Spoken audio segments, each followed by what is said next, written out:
Y ahora vamos a pasar a nuestra segunda ponente, que es Elseline Hoekzema. Un poco difícil de ver. Elseline Hoekzema. Es una investigadora postdoctoral de la Unidad de Psicología del Desarrollo y Educación del Instituto de Psicología de la Universidad de Leiden. Un estudio suyo sobre las alteraciones que causan embarazo en la estructura del cerebro femenino, en el que también participan investigadores de la Universidad Autónoma de Barcelona, ha sido publicado recientemente en Nature Neuroscience. Pues nos va a hablar de los cambios que se producen en los cerebros de mujeres embarazadas, como ella demuestra directamente con su aspecto. Adelante, Elseline. Thank you. So the wonderful talk of Susan Pinker has focused on the differences between men and women. Oh. And the differences in the brain, sex differences in the brain and behavior, are thought to be driven strongly by exposure to sex steroid hormones, as Susan was also saying, and especially during especially during fetal life and adolescence. But we know that there's another period that involves very massive changes in these hormones, and it's pregnancy. Today I was asked to talk about the effects of pregnancy on the human brain. So pregnancy represents a period of very extreme biological changes. So like I said, it involves very massive and relatively rapid increases in sex steroid hormones, such as estrogens and progesterone. And these hormones, they reach levels that are unparalleled by any other period of life. And these hormones, they orchestrate a number of very complex adaptations within a woman's body. For instance, they allow the fetus to develop, they prepare the body for labor. And practically all systems of a woman's body are in some way affected by pregnancy. However, very little is known on the effects of pregnancy on the human brain. And this is surprising, since we know that these hormones, they influence various aspects of human brain structure. For instance, they influence the morphology of brain cells. And other studies have shown that much smaller and less rapid increases in these hormones, they can change human brain structure and function. Now, in non-human animals, there's been much more research on this topic, and it's very well known that reproduction leads to very long-lasting changes in the brain and in behavior. And this has been especially studied in rats, but it's also known in many other animal species.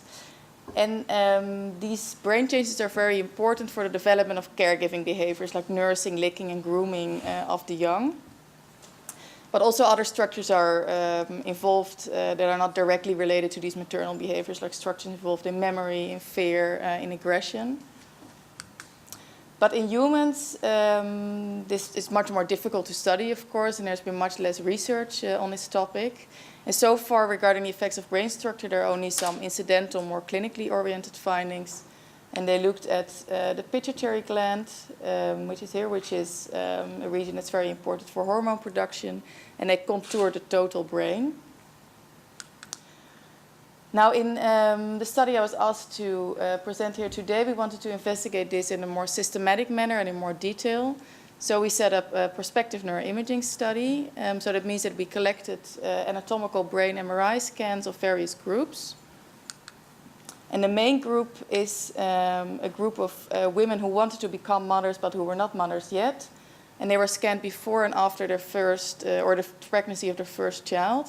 And this allowed us to really reliably examine what the changes were in her brain relative to before her own pregnancy.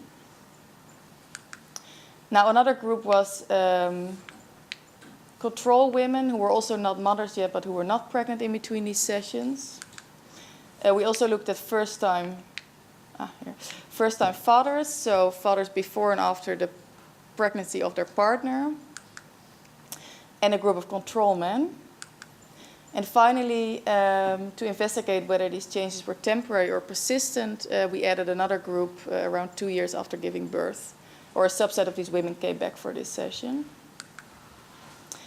Now, the changes were quite remarkable. We found that the women who were pregnant in between sessions, they showed very strong and robust changes in their brain structure in comparison to the subjects who were not. Now these are indicated here. This is just in yellow. You can see the changes. This is just 4 views of the brain, like from the middle and from the sides.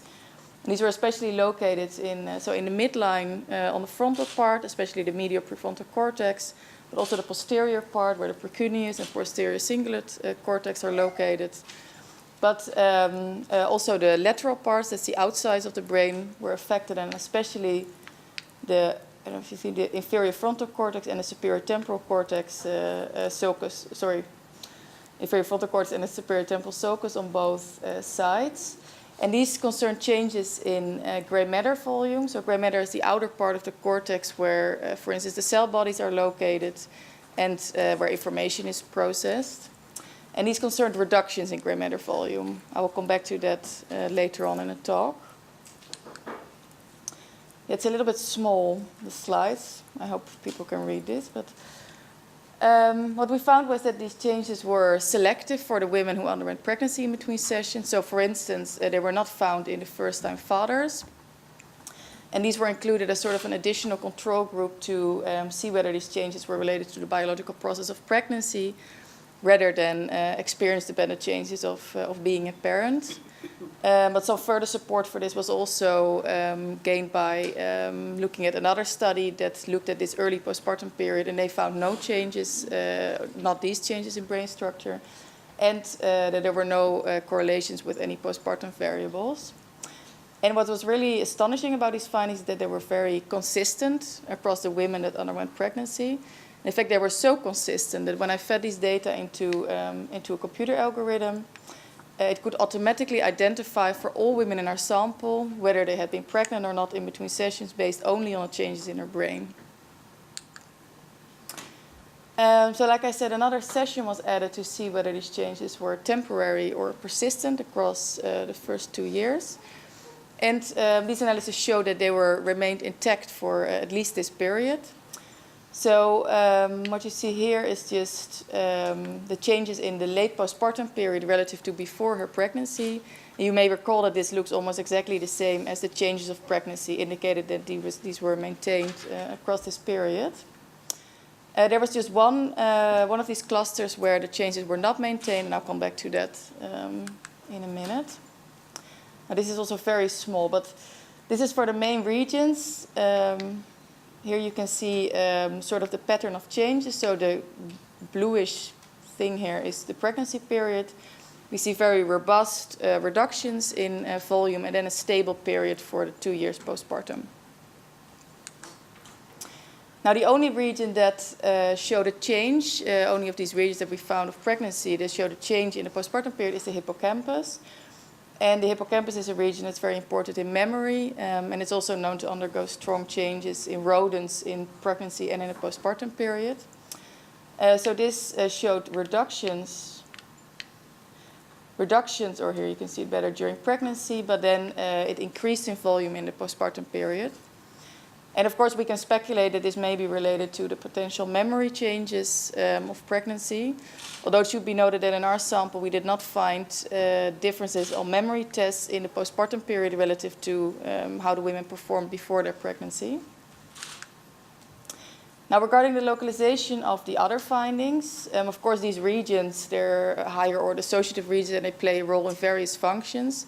But it's very clear that there's a similarity to the theory of mind network, which is indicated here, and these are the changes. And theory of mind refers to the ability to attribute mental states to oneself and to others. So, for instance, understanding what goes on in somebody's mind. It's also called mentalizing.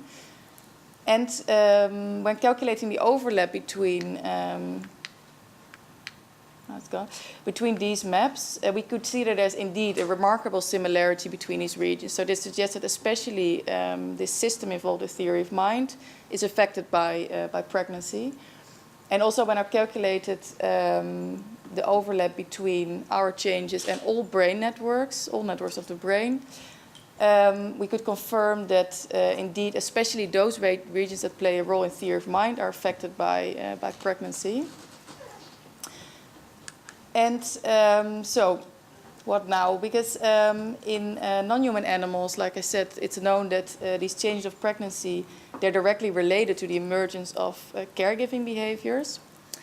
And in humans, it's known that the theory of mind system is very important for human parenting.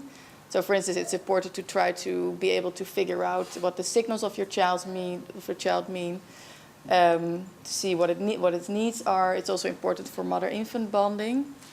So, I wanted to add a few analyses to see whether I could find a link to motherhood. And one of the things that we did was we looked at the brain activity in the women who were now mothers in the postpartum period when seeing pictures of their own infant and a comparison to other infants. And this is often used to obtain some kind of neural index of parental attachment. And what we see here is that there's a substantial overlap between these maps. So what we found was that indeed several of these volume reductions of pregnancy, they were located in those regions that actively respond the strongest to seeing their own infants. And another thing I wanted to do is look at whether there was a relation with mother-infant bonding. And this was indeed the case. So we found that the brain changes of pregnancy, they could predict certain measures of mother-infant bonding in the postpartum period. So these findings are very interesting because they provide some preliminary indications that perhaps there may be some adaptive purpose to these changes that prepare the woman for motherhood somehow. Now, how about these reductions? Because people immediately associate reductions usually with a loss of function, as is the case in aging or neurodegenerative diseases, for instance. But it's not necessarily a bad thing at all. And in fact, there's another period of life that involves very strong reductions in gray matter volume. And these are triggered by increases in some of these same hormones that increase during pregnancy. And that is adolescence.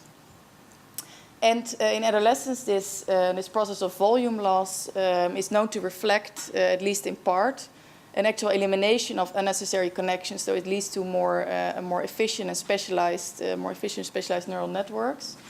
So in adolescence, this volume loss, it's a process of specialization and refinement. And although we cannot be sure what exactly these changes mean in pregnancy, we can speculate that these also represent a specialization of this theory of mind network that was affected by this process.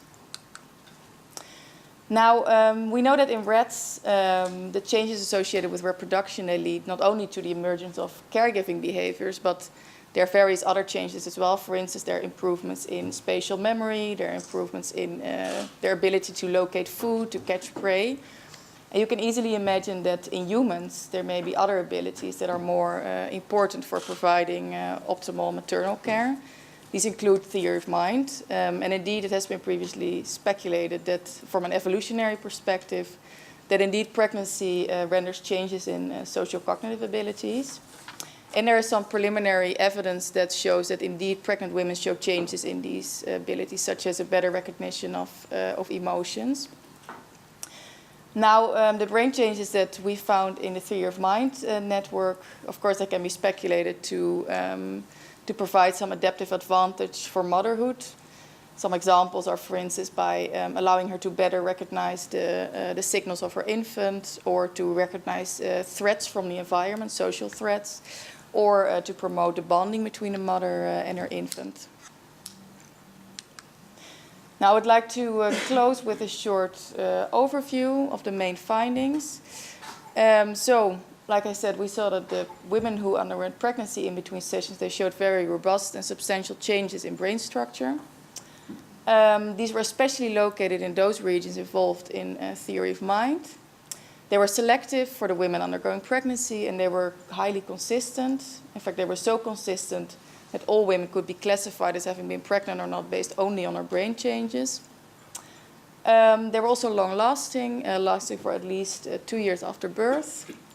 And finally, we found some preliminary indications that suggest that they may play a role for preparing a woman for motherhood, by showing that these brain changes, they predict measures of mother-infant attachment, and they are located in some of those brain regions that respond the most to the women's babies. So I'd just like to thank everybody who was involved in this study indicated here. Everybody played a role in various different important aspects of the study.